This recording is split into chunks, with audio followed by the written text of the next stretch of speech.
पावसाचे दिवस होते आणि मला माझ्या बहिणीला भेटायला नागपूरला जायचे होते. अंजली दीदीची लग्न 2 महिन्यांपूर्वी झाले होते.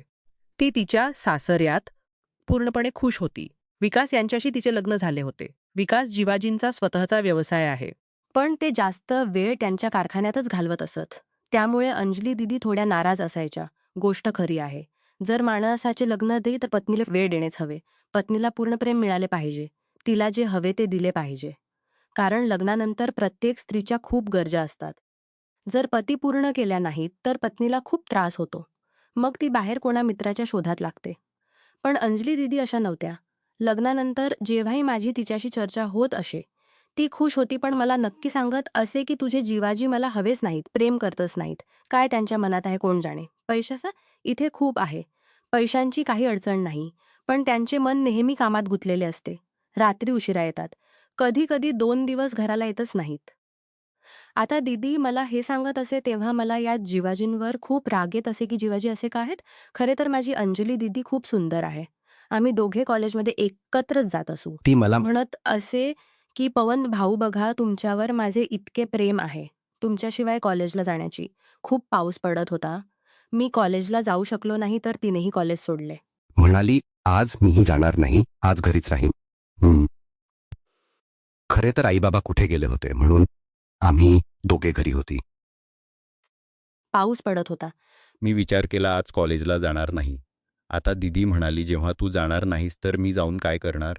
त्या दिवशी आम्ही घरात पूर्ण दिवस बंदच राहिलो कारण बाहेर खूप पाऊस होता. कुठे जाऊ शकत नव्हतो. पण म्हणतात की जेव्हा घरात भाऊ बहीण असतात तेव्हा प्रेम तर होतेच. आम्ही दोघे प्रेमाच्या गोष्टी करू लागलो. संगणकावर आम्ही खेळ खेळू लागलो. पण या दरम्यान तिने मला तिच्या मनाची गोष्ट सांगितली.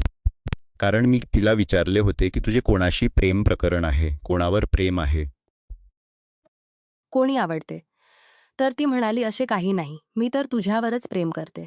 तुझ्याशीच मैत्री आहे. पहिल्यांदा तिने मला तिच्या हृदयाची गोष्ट सांगितली होती की ती कोणत्याही मुलाला आवडत नाही. पण मी तिला पूर्णपणे खुश ठेवले होते. खुश ठेवावेच लागले.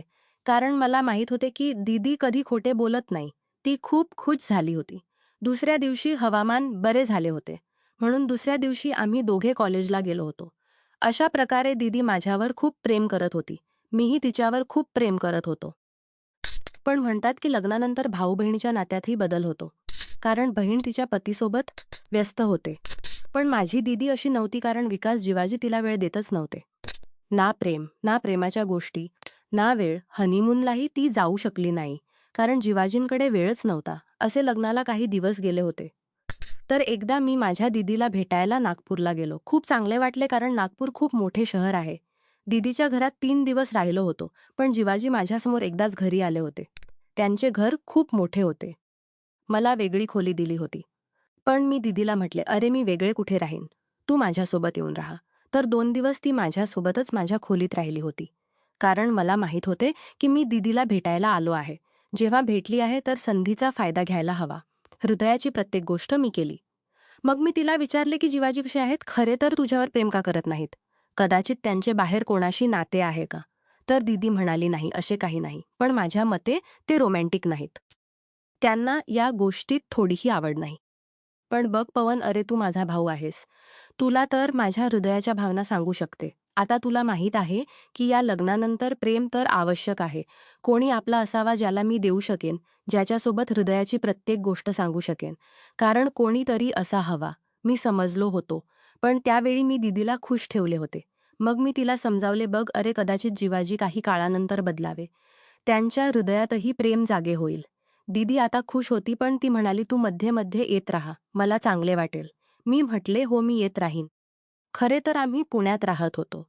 पुण्यापासून नागपूर खूप दूर आहे. मग मी दीदीला म्हटले जर गरज असेल तर मी येईन.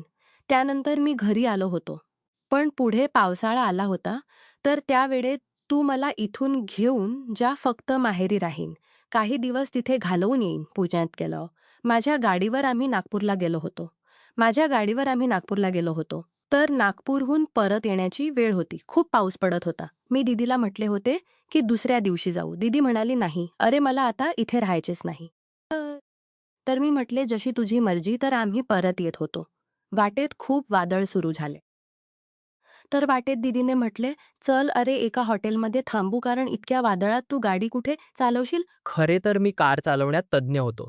कोणतीही गाडी मी चालवू शकतो. पण वादळात जोखीम घेणे योग्य नाही.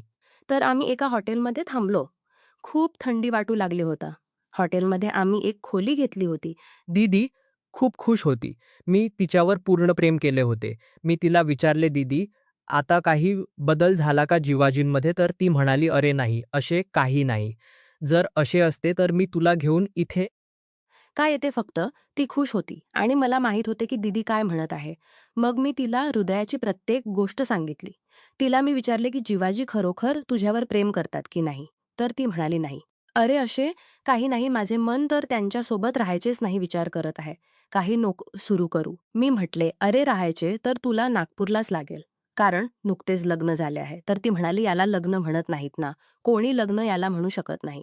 फक्त आम्ही 2 शरीरही एक झाले नाहीत. हो, 7 फेरे नक्की झाले. त्यांनी मला त्यांच्या घरी बोलावले, पण लग्न याला म्हणत नाहीत. लग्न म्हणतात 2 शरीरांचे मिलन होणे, 2 आत्म्यांचे मिलन होणे, आपसात प्रेम असणे, तेव्हाच लग्न होत. माझी काय गरज आहे हे त्यांना माहीतच नाही. फक्त पैसे देऊन काही होत नाही. फक्त पैसा आयुष्याची सर्वात मोठी गरज नसते. मला प्रेम हवे, हे म्हणून दीदी रडू लागली. मला माहीत होते की दीदीने याला खूप मनावर घेतले आहे. मी तिच्या मनाची गोष्ट वाचली होती. तिच्या भावना मी समजू लागलो होतो की खरोखर ती खूप निराश आहे, रडत होती.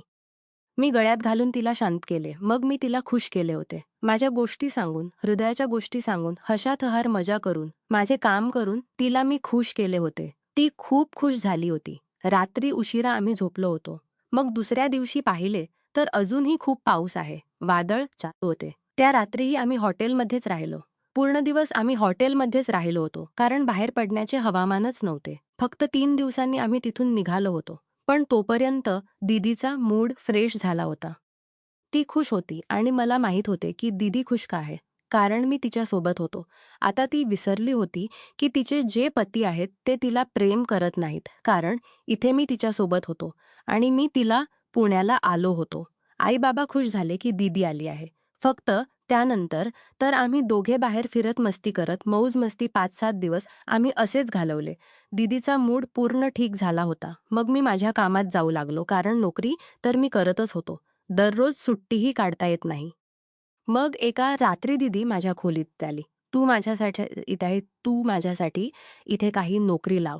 नोकरी करेन तर सर्व सेटिंग होईलच. मग ती मला म्हणाली, खरे तर इथे तर मी वाढलेली आहे. इथल्या प्रत्येक ठिकाणाशी मी परिचित आहे. इथले मला सर्व काही माहीत आहे. इथे नोकरी करेन, खुश राहीन.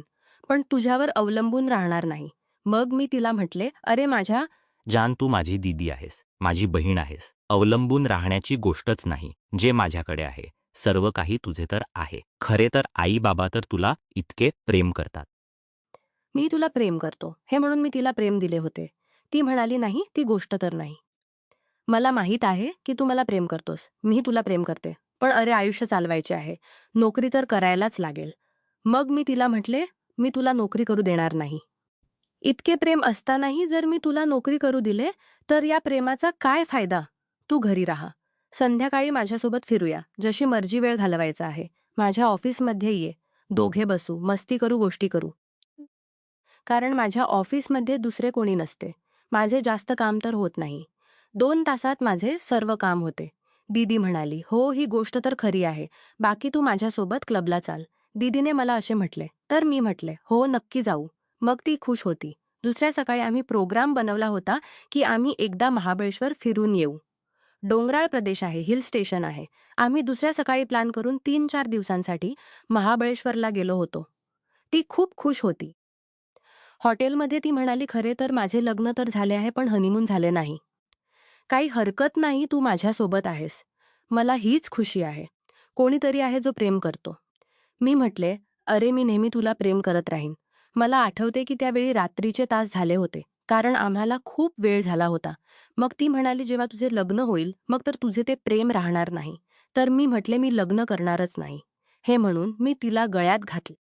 ती म्हणाली, नाही, मी असे म्हणत नाही, पण मला माहीत होते की मला तिची पूर्ण काळजी घ्यायची आहे, कारण जिवाजींनी ते काम केले होते जे कोणी करत नाही. त्यानंतर आम्ही 3 दिवसांनी घरी परत आलो होतो. ती खुश होती आणि मलाही पूर्ण प्रेम तिने दिले होते.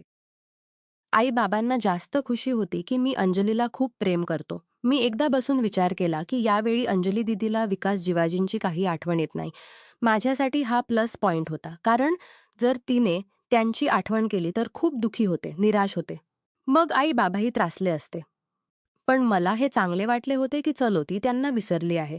आता दीदीला इथे आल्याला 4 महिने झाले आहेत आणि अंजली दीदीही त्यांना फोन करत नाही, कारण दीदी माझ्यासोबत खुश आहे. आई बाबांसोबत खुश आहे आणि मला ती पूर्ण प्रेम देते. आम्ही भाऊ बहीणमध्ये खूप जास्त प्रेम आहे. समज चांगली असावी. मग आयुष्याची प्रत्येक खुशी आम्ही कोणालाही देऊ शकतो.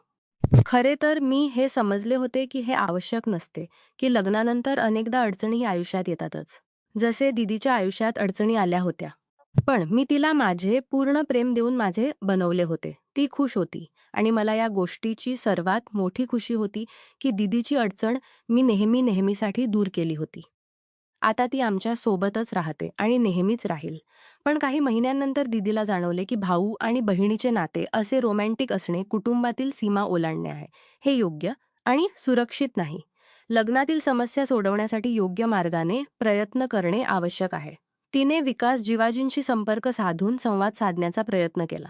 कुटुंबाच्या मदतीने आणि समुपदेशनातून समस्या सोडवण्याचा मार्ग शोधला. भाऊनेही तिला योग्य समर्थन दिले की सीमा राखणे महत्त्वाचे आहे. अखेरीस दीदीने योग्य निर्णय घेतला आणि संबंध सुधारण्यासाठी किंवा स्वतःचे जीवन योग्य पद्धतीने जगण्यासाठी पावले उचलली. यातून आम्हाला समजले की कुटुंबातील प्रेम महत्त्वपूर्ण आहे, पण ते रोमॅन्टिक संबंध रूपांतरित करणे चुकीचे आणि धोकादायक आहे. लग्नात संवाद, समज आणि व्यावसायिक मदत घेणे आवश्यक आहे. सीमा ओलांडणे कुटुंबाला हानी पोहोचवते. नमस्कार मित्रांनो, तुम्हाला ही कथा आवडली असेल तर चॅनेलला सबस्क्राईब करायला विसरू नका. आणि यापेक्षाही अधिक रंजक व्हिडिओ पाहण्यासाठी माझ्या चॅनेलवर नुकताच अपलोड केलेला नवीन व्हिडिओ नक्की पहा. तो तुम्हाला खूप आवडेल अशी मला आशा आहे.